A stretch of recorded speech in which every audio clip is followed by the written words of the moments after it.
And have you opened in the United States? At any point were you able to open?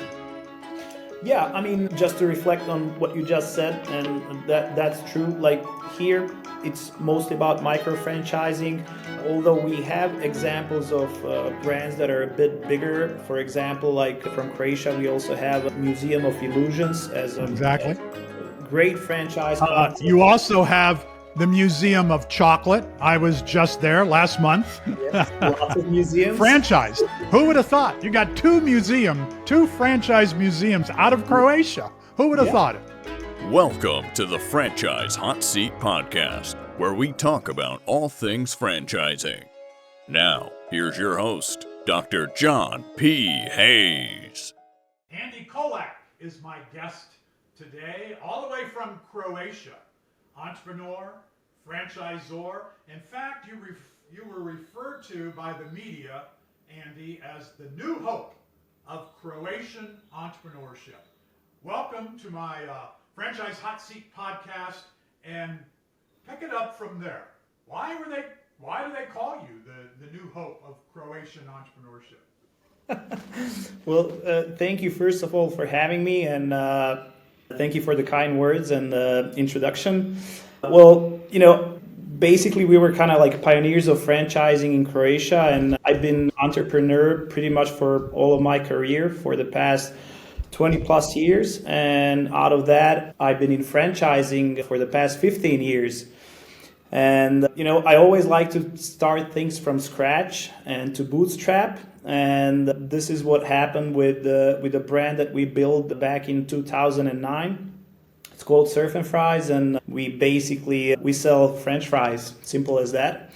And when we opened our first shop, it became, unbelievably popular, I would say, kind of out of the charts. We did like 1,000 transactions per day on average with our first shop.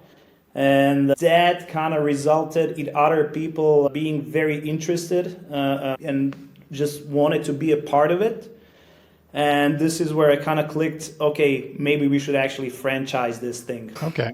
And let's go back before franchising, because you didn't start out in franchising, right? You started as an entrepreneur when you were 22 years old, maybe right out of studying marketing at the university. Talk about that for a moment. Yeah, that's true. I was lucky enough to actually get my education in Canada, so I was studying marketing in Vancouver, BC. And just before that, I actually worked for a year as a real estate agent in Croatia. Very young, obviously. And I kind of like that business because it's kind of success fee based and you make money how good you are. And when I got to college, I actually saw what you call a real estate guide. We were talking about 2002, and I was amazed because we didn't have that in Croatia. We had simple classified ads, but no photos or anything like that. Honestly, I finished my first semester and I went back to Croatia, and the first company that started publishing the real estate guide based what I saw in Canada and what inspired me to do. And for the first years, I was actually traveling back and forward between college and Croatia. So we set up a company, Dennis, which is my business partner, and I. So he stayed here, and I was pretty much doing every case study I could on college with my actual company in Croatia. Yeah. And it turned out to be quite success. We managed to build a company basically from scratch to a point where we were hiring 12 employees, and we really did a beautiful publication that kind of changed the way people can present real estate on the market that is for sale. And in 2008, we managed to do the exit, which is another great experience that I had, always a good feeling. So that was my kind of beginning of being an entrepreneur. And I pretty much loved every step of the way, although sometimes it can be hard, obviously, that's how it is. But at the end, it's very rewarding, I would say. So the real estate publication, was that your first venture as an entrepreneur, and you succeeded? You didn't just succeed a little bit, you hit a big home run in about 6 or 7 years' time when you got a great exit financially from that company. Did you have any failures, as most entrepreneurs do? Oh yeah, absolutely. I mean, I started really well, as you said, and then because after that we started the surf and fries, which went up like crazy. And there was a big lesson that I learned, what was it, 2012, because I thought anything that I touch will turn into gold. You were the new hope of Croatian entrepreneurship. So Yeah, exactly.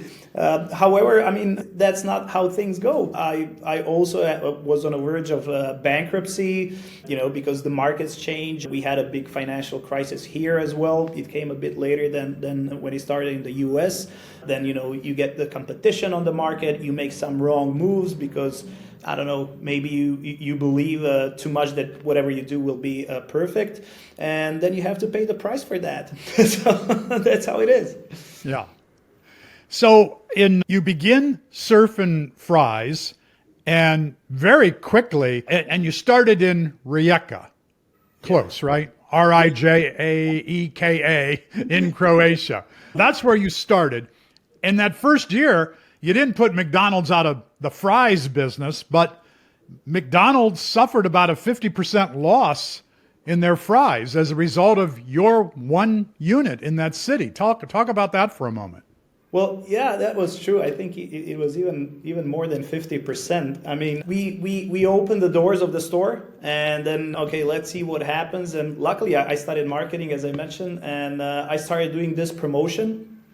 And we started getting first customers into the store.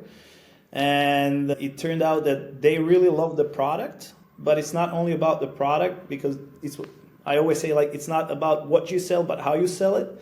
So for us, it was more about the idea of the packaging that we created with the brand that people really loved. I can show you if you like. So this is what we did. It's like a cone shape, right? Mm-hmm. And what we wanted to do is to kind of make a solution for the dips. So we made this thing here. So you can hold the cups for the dips, so you can dip your fries. And then if you like a drink, then we can have a cup here. And then if you like some protein items, then we can also add this part here. So you can have some chicken with it, or maybe calamari or something like that. So people got quite amazed with this thing. So it was very practical. But on top of that, something that we didn't think about, this became a great promotion vehicle. Because the customers walking out of the store, it was very small store, like 300 square feet. So there's no sitting places or anything like that. Yeah. So they were walking down the street, consuming the product, and then other people see this, and it's basically your customers become walking billboards. And that brings more customers to the store. So that was the trick about the concept, and I think that's the main reason why it became so popular. Mm-hmm. And then that led to your slogan, walk and eat, repeat. Exactly. Yeah. Okay. So it's a whole meal that somebody is carrying in their hand, including the drink and the protein and the dips for the fries. Amazing concept. How'd that happen? Did you dream it up? Did you see it someplace else or something similar? No, we actually kind of went step by step. We know the traditional way of serving fries is it's usually like a paper cone, and then you get the fries, and then you get like in Europe we get mayo on top. You guys like ketchup more? You're right. So we wanted to solve the problem pretty much, because the top fries would have lots of mayo or some kind of sauce, and then the bottom ones didn't have anything. So we were like thinking, okay, how do we solve this problem? We need some kind of solution. And then we came up with this. Honestly, it took us about, I think, 8 months till we actually found this. I would say the solution in terms of how to do it out of the paper and so on. And then when we started serving it, the first version actually didn't have this, what we call a drink ring, because then we saw customers taking this cone, and then in the other hand, they would have the cup, and then they couldn't eat. So it's okay, we got to do something quickly. So we added this part. And then, they started asking, do you have some chicken with it or something like that? So we figured, okay, we need to add something like that. So it's more like an evolution that happens. So you kind of listen to the customers and, react really fast. Okay, make it better. That's how it works. So a good lesson in listening to what your customer wants. And Yeah. they clearly told you, made your marketing a whole lot easier. Absolutely, yeah. I mean, you always need to listen to your customers. On the other hand, not only customers, but also franchisees. It's kind of very similar because when we did this concept, the first store, it was like a street front, right? But then we had people coming up to us and said like, hey, we would like to be a part of your brand, but how can we do this on a beach? Because Croatian is a tourist destination. We have beautiful beaches on Adriatic coast and so on. And we thought like, okay, but do you have a location? And they would say like, well, no, but can you make something like a cart or something that we can use? So we started working on a cart. And today that's one of our most successful formats that we offer as a brand. I want to jump right to that point. It says that you have more than 40 surf and turf locations. How many are brick and mortar? How many are trucks? And how many are carts? Well, 80% of them are actually what we call mobile units, either a cart or like a food truck or something like that. Yeah. And 20% are brick and mortar. We figured out that the product itself, it fits the best on a certain locations, which are most usually like sporting venues, like stadiums, or beaches, or music festivals, street food festivals, something down that line. And this is where people actually appreciate where they can, walk and eat. While when you have a brick and mortar store, or we tried, for example, food courts in shopping malls and so on, it's a completely different situation where they want to sit and eat. And then this thing doesn't actually make a lot of sense. As we gained more experience, then we figured, okay, let's focus on franchisees that can actually operate on those type of events, in those type of venues, and so on. Mm-hmm. So what about sales? If I'm going to buy a surf and fries and I'm looking at, I could do brick and mortar or I could do a cart, but I want to make sure I'm going to maximize my earnings. Do I need to do the brick and mortar in that case, or is a cart very profitable as well? Can I do as many sales out of a cart as I would do out of brick and mortar, and maybe at lower cost? Well, yeah, absolutely. That's a great question. And we have it a bit different than most of the brands. So we actually prefer the carts and the food trucks, the mobile unit, because we noticed that, location is one of the crucial things if you want to be successful in this business. And with mobile units, even if you get the wrong location at the beginning, you can always find the right type of location and just continue with the business. While with the brick and mortar, if you get the wrong location, I mean, it's really tough then. You're stuck. Yeah, exactly. Yeah. So we actually have a rule for the new franchisees, for example, when we open a new market, that they need to start with the mobile unit first so that they learn how to operate the business, so that they create like a fun-based clients that get to know with the brand.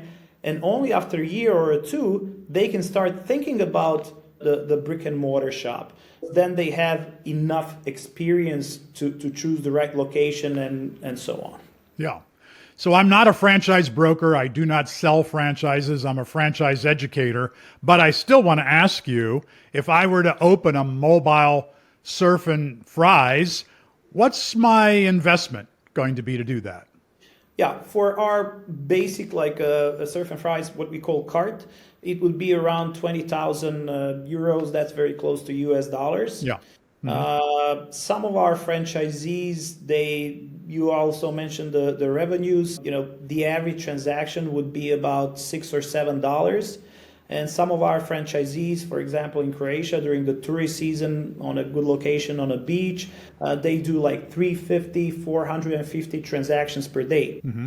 That kind of gives you an idea that, the return on investment, it's very nice in terms of franchisee. And right. Yeah, definitely, I would say I would rather have 2 or 3 carts operating than one big brick and mortar. Yeah. So every year, the International Franchise Association, which is the granddaddy of franchise associations worldwide, based in Washington, D.C., at their convention every year, they honor next-gen franchisors. And you won that. It'll be 2 years, I guess, coming up. 2022, did you win it? It was 2015, so we were the first generation of Next Gen. Oh, okay. That long ago. I didn't realize that. Yeah, and that year you needed to be younger than 35 as a franchisor. A Next Gen. Yeah, exactly. And that was a big surprise for us and a really amazing experience. It was my first time to be on a IFA. It was in Vegas that year. Yeah. And I remember because I was at the office 2014 and it was just before Christmas. And I was actually scrolling through my email and I don't know why I clicked on, like you have a spam folder. Yes. And I was like scrolling, and it was like, you won? And I was like, yeah, again, it's like another spam. And then IFA, and I was like, you won IFA, what? And then I clicked, and it's like, congratulations, you're welcome to join us for the IFA. You won the Next Gen, and so. Yeah, that was amazing. That's a big deal for young people to win that. How old were you in 2015? So I was 34. Okay, you were right under the cutoff. And then at the time, I'm sure you were dreaming about, everybody's secret in franchisors, it seems, is we've got to open in the USA. So you go win an award like that, and at the IFA convention where there can be 2,500 to 4,000 people or more, you've got some big, heavy hitters there. Private equity players are there, other franchisors, food franchisors who might say that would fit into our series of brands or our collection of brands. Did you get lots of offers? Did you get interest? Did you get people who wanted to bring you to the United States? Well, yeah, we got a lot of interest, to be honest, and I talked to a lot of people, but I guess in 2015, it was a bit maybe too early even for us, although we were very eager to get to the US. Yeah. And with all the markets that we operate, honestly, US, it's the most important one and the biggest potential and so on. But on the other hand, you really need to be careful and you need to be ready to launch in the US. Yeah, but then we learned that, you need to have FDD. It would be good to have your own unit in the US that has traction, for item 19 and so on and so on. So it only happened a bit later or in a bit different scenario. Yeah. So I want to come back to that in a moment. But right now, as I understand, you're in about 15 countries or more, mostly throughout Europe, also Hanoi, Vietnam. And I saw you're in the Middle East. You're in my favorite city, Kuwait City, where I lived for 7 years and taught at Gulf University there, loved it. And I'm sure the Kuwaitis' sales are probably very high in your Kuwaiti stores. Do you have a master licensee there, or is it an individual owner? Yeah, so it's a master deal, and yeah, I agree with you with Kuwait. It's a beautiful country, great people, and it's funny because the average ticket in Kuwait is way above anything else. And yeah, honestly, we didn't grow the brand by the book in terms of expanding from where you are, but because again, I'm saying we were really pioneers, so we were jumping from the market to the market. We launched, Vietnam, South African Republic, Middle East. We even had a pop-up store in India. Then we had 2 stores in Santiago, Chile, and then Germany, Ireland, UK, and so on. Yeah. So let's go back to the United States. What's the problem for developing a Croatian-based franchise company and bringing that to the United States? That's not easy to do for a whole lot of reasons, all of which you have probably discovered. So tell us, what are some of these challenges that any franchisor, and there are a lot of them in Croatia who I met in this past year, who want to bring their concepts into the United States. You probably know Fish Delish, which I think is an amazing concept. He's doing very well. Stefano, who's building that, planning now to make his entry into the United States. There are some others as well that are not food businesses. I don't know if you've tried Curry Bowl in Zagreb, but that fellow from Sri Lanka, Brian, amazing food. And his little concept there, I'm not a fan of curry particularly. And he said to me, well, don't worry, because our non-curry dish is the number one selling dish that we have. It was beautiful and tasty. So there's another one. I know that he would love to come to the United States. This is not easy to do. This is the most regulated country in the world for franchising. It's also very costly. The way we sell franchises is different than what you do in Croatia, in other parts of Europe. But you tell us, what were the problems you ran into, and how maybe have you executed on getting rid of those problems? Well, yeah, I mean, this is a great subject because I think it can really help a lot of international brands, not only Croatian, on the idea of, hey, what actually happens when you try to enter the U.S. market as a brand from abroad. And, well, what happens is that, as you mentioned, U.S. is, from our perspective, extremely regulated. We don't run into any of those. We got into about 20 countries so far, and as a brand, and nobody is even close in terms of regulation. And that regulation associates cost with it, so that's the first step. And, you obviously need to have your FDD done, and then you need state registration and all of that. So in order to do the FDD, you need a good lawyer, and then, you need to do the IP, and then maybe you need a consultant, and, that just adds up. Before you even started, the entry barrier, it's extremely high. And but that's not all, because I think the biggest challenge is when you want to sell a franchise in the US, it's very hard to do that unless you actually have an operating unit in the US. So if you really want to do it the right way, my conclusion came after the experience that I got. Okay, you got to find a way to open your own directly owned unit in the US, operate for a year or two, get some good traction on it, and then start working on the, all the FDD and everything else so that you can start franchising. But in order to do that, you need to understand how the US market works. What are the right type of locations, which state, which city. Basically, you would need to move to the US for a while to set that everything up.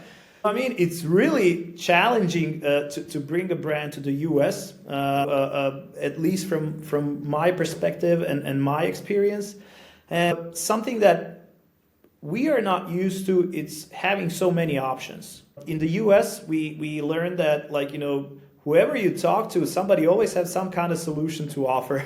Over here, there's not that many choices, not that many solutions. So when you come to the US, you need to make choices, and you're not sure how to do the right ones. Yes. So the Croatian Franchise Association gave me some data recently that just 3 years ago, there were 19 indigenous franchise brands in Croatia. That would include your brand. Now there are 72, which is very impressive, but there are only about 250 franchise brands in the country, according to the Croatian Franchise Association. So as you're pointing out, you don't have as much opportunity. And also, one of the things that I discovered, and you fall under this as well, it's sort of a micro franchise society where the fees, total fees, are well under $50,000. You said I can open one of your units, Surf and Fries, for about $20,000 a cart. I don't know if I could do that in the United States, but I could do that in Europe or in the Middle East, perhaps. So you're going to pay, coming in the United States, just begin with the $20,000 and up. Once you get an attorney, a disclosure document, depending on how many states, will cost you between $25,000 and $60,000 just to have that develop. But your costs are very, very high for entry into this country to franchise. Meanwhile, and have you opened in the United States? At any point were you able to open?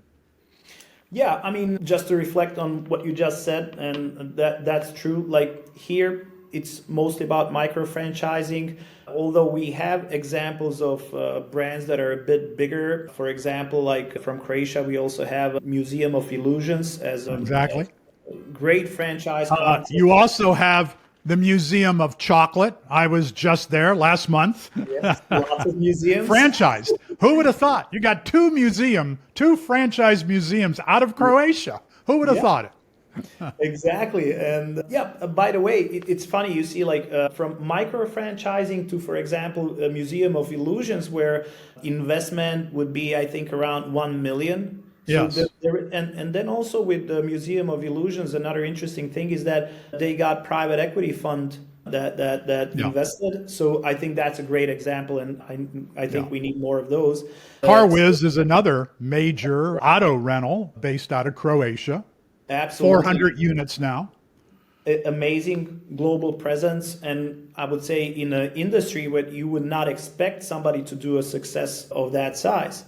Yeah. So I mean, obviously we do have a lot, but most of them are still kind of micro franchising. One of the reasons for that most probably is also that in Croatia, it's hard to get financing. So you need to adjust to the market. So your franchisees, we don't have like SBA loans or anything like that. It's not only Croatia, it's most of the Europe is like that.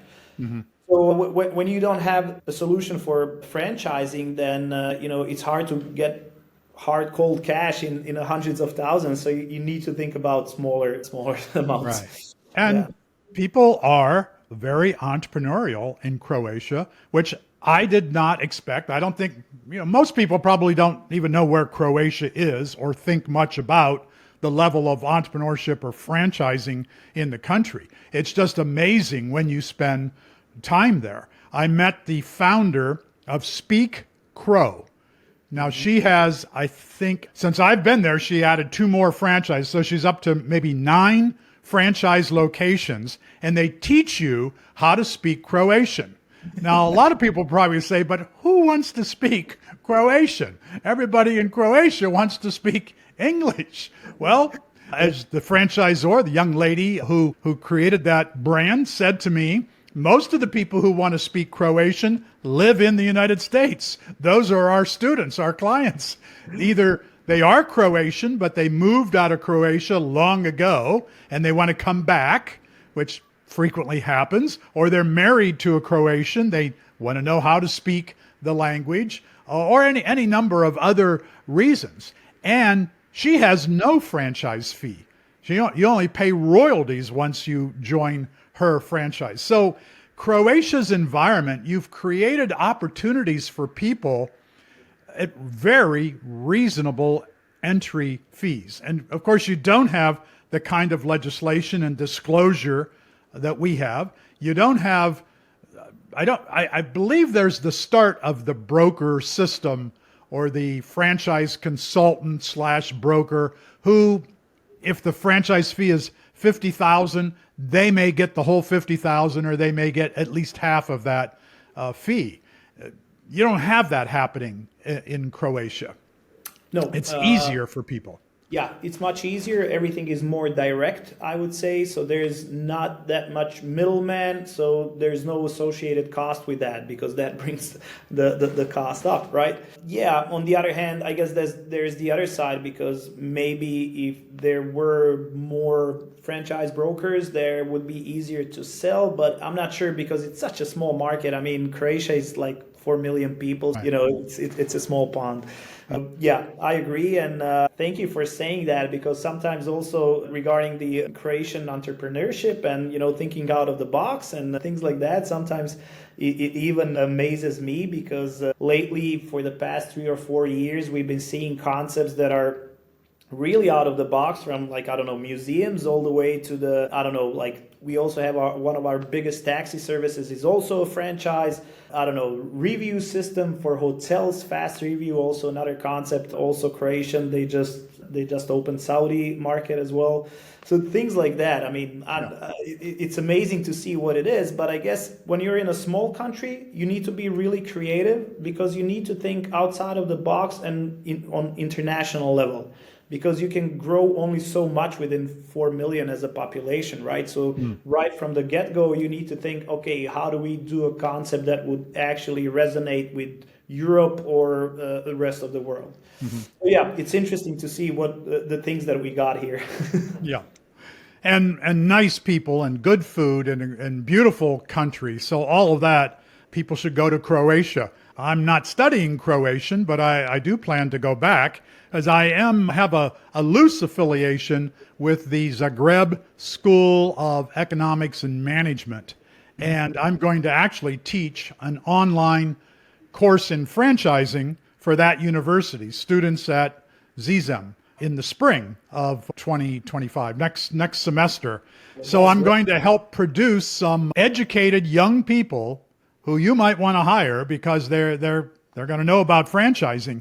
In addition to that ZISEM attracts young people from all over the world, including the United States, young men and women who are studying at ZISEM. And they'll have franchise expertise. That's the kind of student you could hire and groom and send back to the United States to help you open your units. This could be an opportunity for you and other franchisors to affiliate with ZISEM and develop, as we have done here in the United States at the Titus Center for Franchising. I have about 125 franchise professionals who participate on my advisory board. And these are franchisors and franchisees and suppliers, franchisors who want to sell franchises to my students. So far, 10 of my graduates are franchisees, but mostly they want to hire and they want to mentor these young people and bring them into franchising because who knows anything about franchising? Few people do. What did you know, Andy, about franchising when you started your business? Did you start it thinking, okay, Surf and Fries is going to be like McDonald's or like Subway in no time? Was that the idea, or was franchising not even part of it? No, when we started the business, we had no idea that it will be a franchise. Neither did we knew anything about franchising. However, as I mentioned, when we got all those people coming to our store and asking, hey, can we do a JV so that we open, in our hometown, this same concept, can you sell me the formula and things like that. Yeah. That's where I concluded, okay, it's got to be franchising. It cannot be this. And I better act fast because these guys might be my competition tomorrow with the knockoffs. It's better to make them franchisees. But how to do that? And as you mentioned, honestly, we had nobody to talk to pretty much. There was Ljiljana and pretty much nobody else. Look, to be honest, what I did, I went to Amazon and I ordered books, how to franchise, how not to franchise. And then you start reading, entry fee, royalty fee, marketing fee. That's how you figure it out. Yeah. And so when you started as a franchise, did you go to a franchise attorney to get started, or was that not even necessary starting out in Croatia? Well, we went to, there's no franchise attorney here today. Now we have actually a few that also specialize in that, but back in 2009, nobody was there. We went to the best attorney office that we could find, and we said, okay, we need a franchising contract. And they did it for us the best they could. Looking back, oh my God, it was really not good, but we had what we had. So. But that's similar to the way most people get started in franchising. You didn't study franchising. You didn't work for a franchise company. You had zero experience in franchising. You ordered books off Amazon. I wrote Franchising: The Inside Story. I wrote Start Small, Finish Big, Fred DeLuca's book from Subway. You Can't Teach a Kid to Ride a Bike at a Seminar. That was David Sandler Training franchise. I'm always happy to hear, went to Amazon and bought books on franchising. that's a good way to begin. Going to a seminar, coming to the Titus Center for Franchising, taking a course at perhaps ZZEM and other universities in Europe that do teach franchising. These would be other ways that people could learn this, but not a lot of opportunity, particularly not when you got started with Surf and Fries. Yeah, fully agree. And I think what you're doing is really a big thing and a great thing, and it will help a lot of people. To be honest, I mean, okay, it's one thing to read a book, and I fully say, like, read as many books as you can. It's always a plus. However, I think it's much better if you have somebody who can you actually talk to and where you can ask questions and get answers, so it can be more interactive. And because from our experience, we had to go through a lot of trial and error, and trial and error is extremely costly. Yes. So if you can avoid as much as possible the trial and error strategy, but to actually do the seminars, do the books, talk to the people, and so on, it's definitely a better way to go. So if you were doing it again, starting Surf and Fries now, and you knew you wanted to franchise, or you figured it out within a year, hey, we really have to franchise, what would you do differently to launch your franchise network? Oh, so many things. So definitely we would be much better. I think we would need to be much better prepared in terms of franchise documentation. So back then we didn't understand what the book of standards are, like operations manual, things like that. That's one thing. The other thing, I think we would probably get a better franchise legal pack, meaning the franchise contracts would be definitely made in a better and a different way. Following on that, I think we would do much better franchisee profiling, because, you know, at the beginning when you start franchising, whoever comes to you, I want to buy franchise, you get excited, oh yeah, sure, let's do it, you know. But, you know, then you figure out, okay, he's undercapitalized, he got a wrong location, and he doesn't have time to do this business. And then you have a lot of problems on your hand. So I think those things we would definitely change if we can go back in time.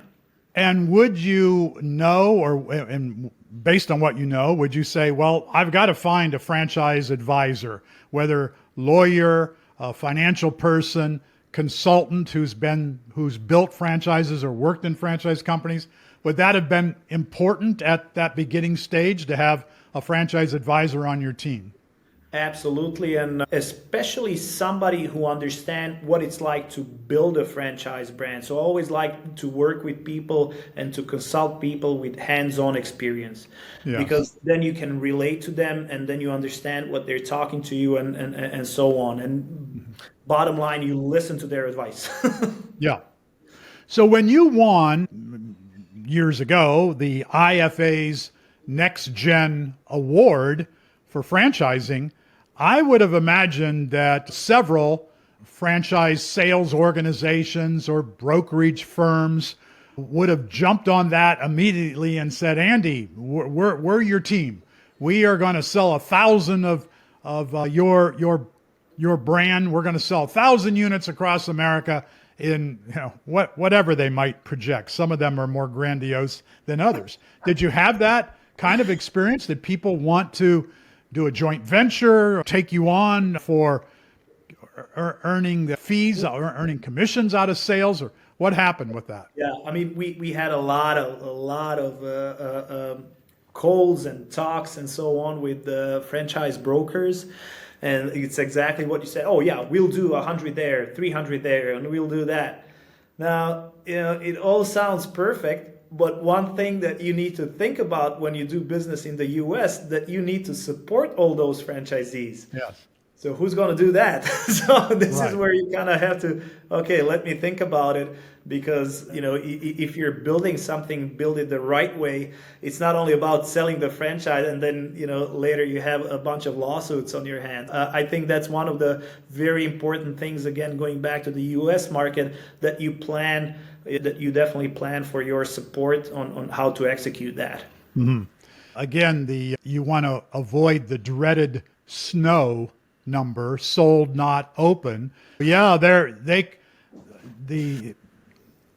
a brokerage firm, a consulting firm, FSO might go out and require that you buy 3 to 5 units and you've got a lot of units sold, but you don't have those units open because you don't have people on the ground. Even if you are an American-based business, you don't have enough people on the ground to open those units. And that works against you. We have a lot of that happening in the United States today. Yeah. And I don't know that all the interest from outside of the United States, if those folks always realize that this is one of the concerns that you have to protect your company or protect your brand against. Because once you get a reputation for selling them, but not opening them and not being successful, that's the beginning of your downfall in the United States. Fully agree. And I think that's a great point, because I just remember that I think back in 2017 or 18, I was actually visiting West Palm Beach, where you are now. Yeah. And I was actually doing a bit of a market research, and I talked to one franchisee. It was Jupiter. I remember the name because it's so weird, of the town, Jupiter. So anyways. Yes, Jupiter. It's north of West Palm Beach. Yeah. Very, very comfortable place to live. A lot of money in Jupiter, a lot of development. That would be a good place for you to have a location, one of many in Florida. Yeah, true. And I was there and I was talking to a guy. He was a franchisee of one brand. Doesn't matter. I don't want to mention brand names, but and I was so I talked to him. So, what's your experience being a franchisee and how does that work and so on? He told me, like, look, I opened this unit here, and it was sold to me by the franchise brokers, and I'm not breaking even, so I'm not cash positive within the 6 months that he's been operating, and they're still pushing me to open 2 or 3 more. So he was in uncomfortable position, which I feel it's not good. I mean, I understand the franchise broker wanting more sales, but that's very short term. In the long term, I don't think it's a good idea to do business that way.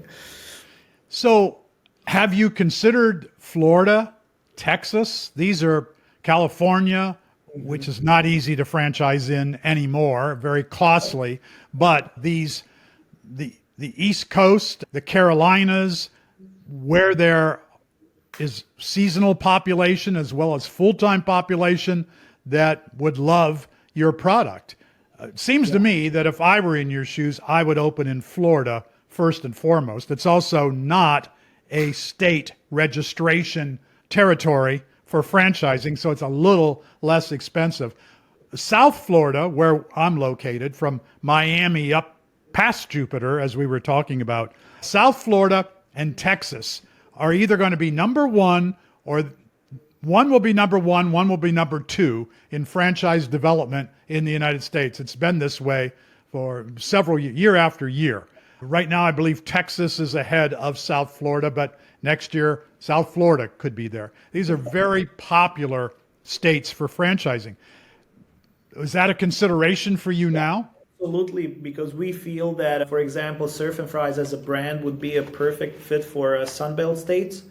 One of our biggest enemies in terms of our sales is actually rain and cold weather, because people don't walk outside, having this in their hands. I think, Florida would be perfect. I also spent time in Texas, in Dallas, because we did actually launch a version of our brand in the US. So that's where I got my feet wet. Now I know how everything works, but definitely Sunbelt states.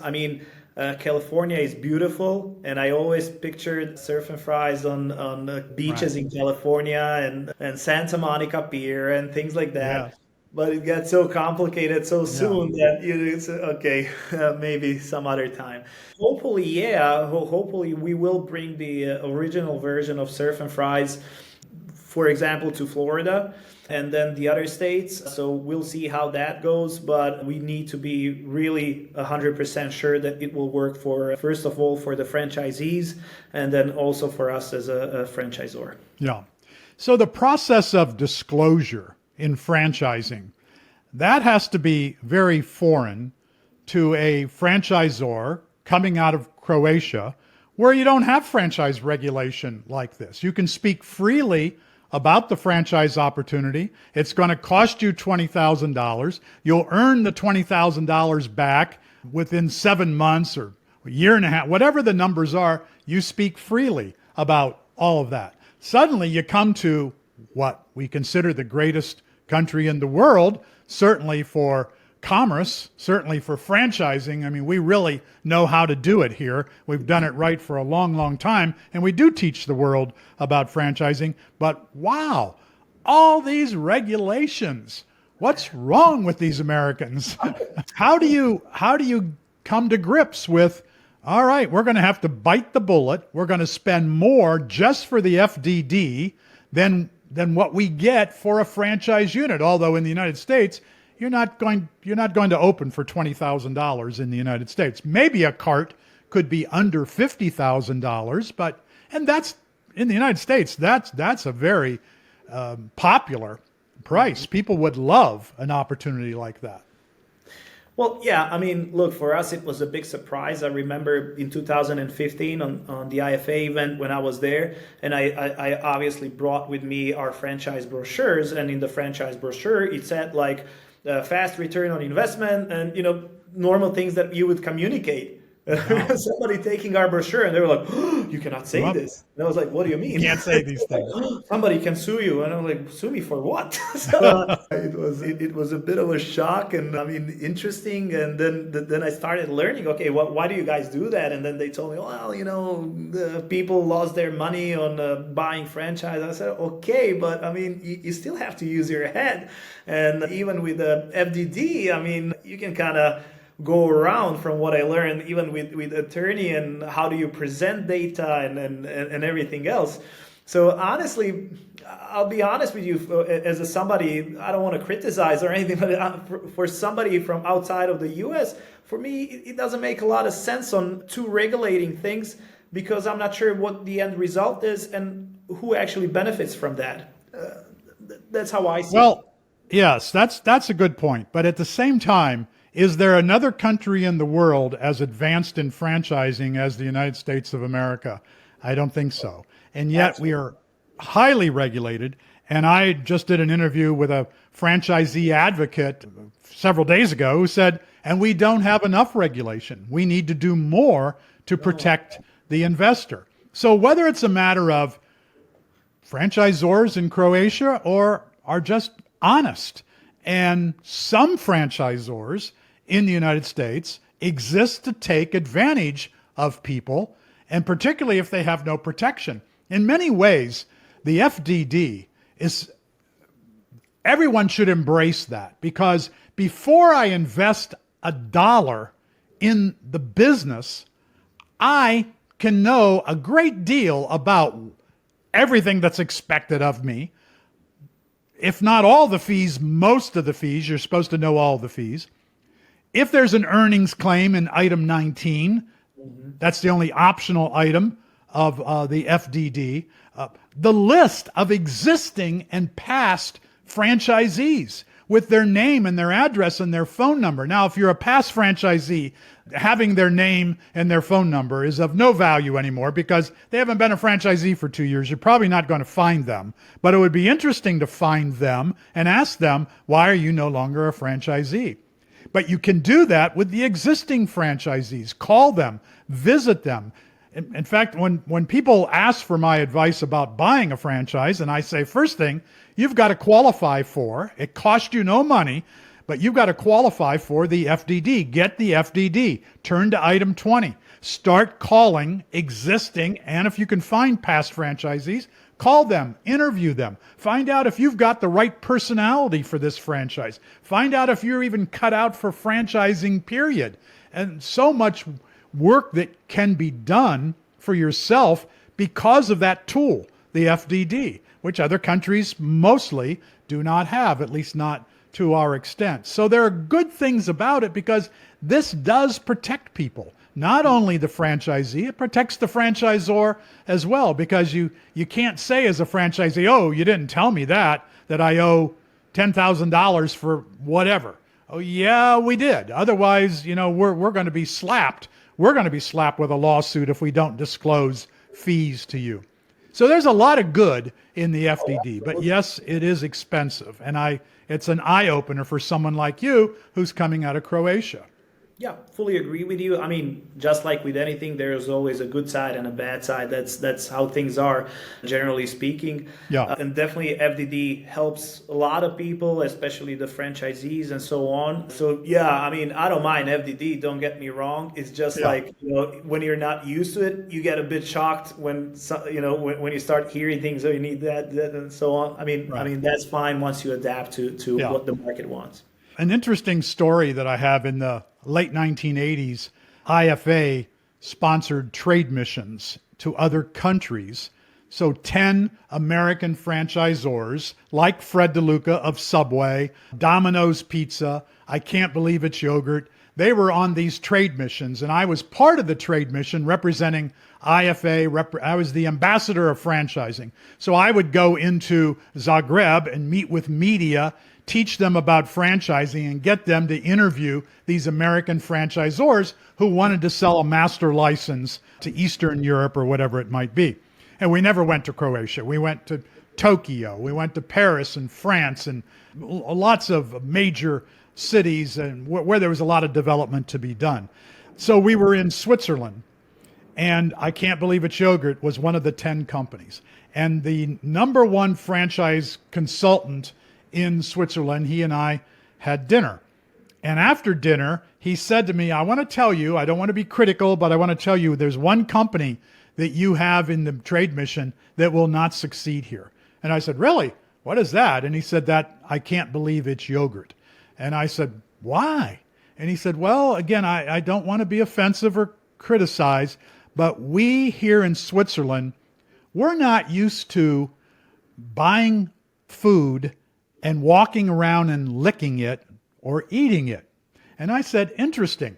Just at that time, we walked out of the restaurant, and down the way was a McDonald's. I could see the McDonald's golden arches. And I said to him, hey, how long has McDonald's been here? And he said, about 5 years. And I said, how's that working? He says, very, very popular. If we go down there now, 11 o'clock at night, there will be a line out the door trying to buy McDonald's. I said, very interesting. And 5 years ago, before McDonald's, how many hamburgers did you consume in Switzerland? And he said, none. We didn't know what a hamburger was, except when we traveled to the United States. So I said, okay, I'll be back in 5 years, and you're going to be walking around, sorry to say, licking a yogurt cone, a frozen yogurt cone. Sorry to impose our bad habits or our bad manners on you here in beautiful Switzerland. But that's what happens with franchising. And now your concept, there's no holding back. People everywhere, in Europe included, are going to walk around eating your fries and enjoying them. Absolutely.